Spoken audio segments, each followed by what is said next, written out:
राज्य में बीजेपी को मिली बहुमत। राज्य में नुआ सरकार गढ़ बीजेपी।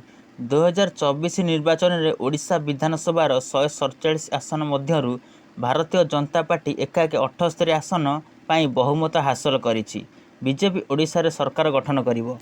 निर्वाचन पूर्व राष्ट्रीय अध्यक्ष जेपी नड्डा नेतृत्व में संकल्प पत्र लोकार्पण करिथिला राज्य बीजेपी।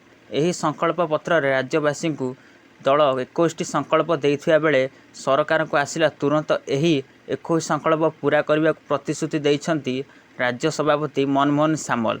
वर्तमान प्रश्न उठुछि जे नुआ सरकार गठन हेबा परे बीजेपी निजर 21 संकल्प पूरा करिवो कि नाही।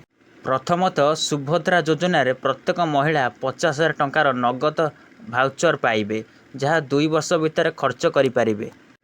तापर चाषी मानक पई संकल्प पत्र रे धान क्विंटाल पिछा क्रय मूल्य 3100 टंका करने को प्रतिश्रुति देइथिले।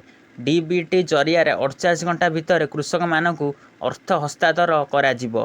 केवल सेतिक नुहे 2027 सुधा ओडिशा रे 25 लक्ष लक्षपति दीदी सृष्टि करने को ग्यारंटी देइथिले बीजेपी। 2019 सुधा 3,50,000 लोकंकु नियुक्ति मध्य प्रदान कराजिबो सह 1.5 लक्ष खाली पदवी पूरण करिवो और प्रथम 2 वर्ष भितर 65,000 पूरण करिवो बोली प्रतिश्रुति देइथिला। सबुठु बड़ कथा हेउछि जदि बीजेपी सरकार आसे तेबे 18 मास भितर चिटफंड स्काम रे अटकी टंका फेरस्त कराजिबो नै ग्यारंटी देइथिला बीजेपी। एबे सरकार गठन पई सब रास्ता फिटी जाइथिबारु लोकमाने चिटफंड टंका फेरी पाइबे बोली आशा करा जाउछि।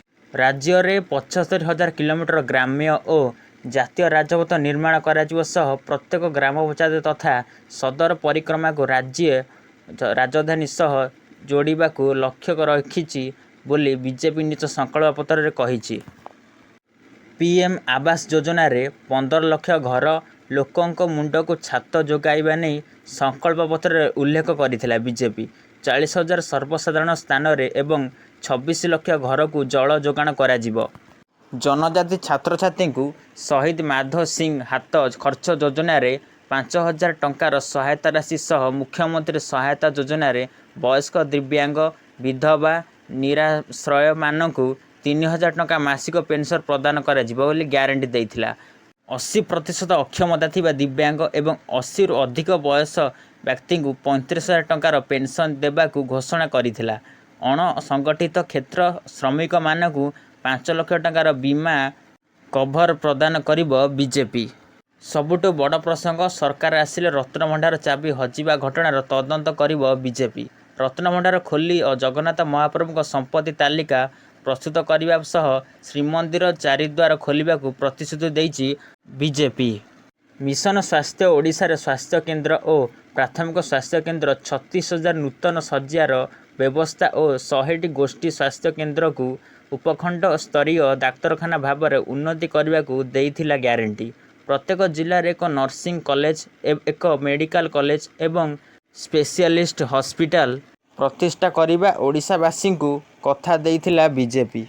एतिक ही से कार्यकारी करने प्रतिश्रुति देइथिले।